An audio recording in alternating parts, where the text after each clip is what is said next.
Hello, this is Prince George Ford coming at you, and today we're looking at the 2013 Ford Escape SE. Coming in this nice gray coloring, this vehicle is going to be powered by a 1.6-liter engine, has four-wheel drive capabilities.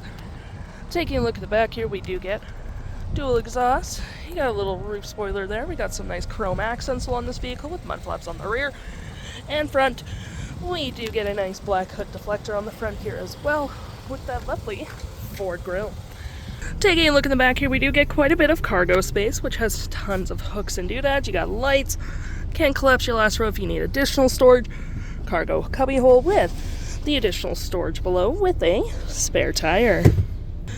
Taking a look on the inside now, we can see this vehicle does seat up to 5 pretty comfortably with this nice gray and black cloth interior. Floor mats, carpet interior, plenty of door space in the back, adjustable rear seats, little storage with 110 volt outlet, and of course you do get the lovely cup holders and arm space.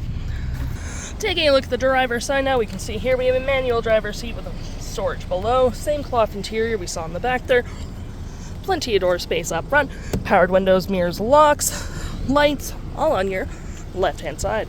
Taking a look at the vehicle while it's running, we can see the odometer is sitting at 120,610 kilometers. Got this nice vinyl wrap steering wheel, toggle for screens, cruise control, phone, playback by forward, volume, voice, all that jazz. We do get our trip 1 and 2, information, settings, all that jazz. We have our gear select, parking brake, heated seats, 12 volt cup holders with more storage below. Got your climate controls right here, rear window defrost, all that jazz, storage below. We got your radio here. Just got to turn it on real quick. And it just all shows up here. So you have AM, FM, Bluetooth, Sirius XM, little keypad here, CD, storage, and all that fun. If interested, the stock number for this vehicle is GB45798B, and you can head on into PG Ford or give us a call.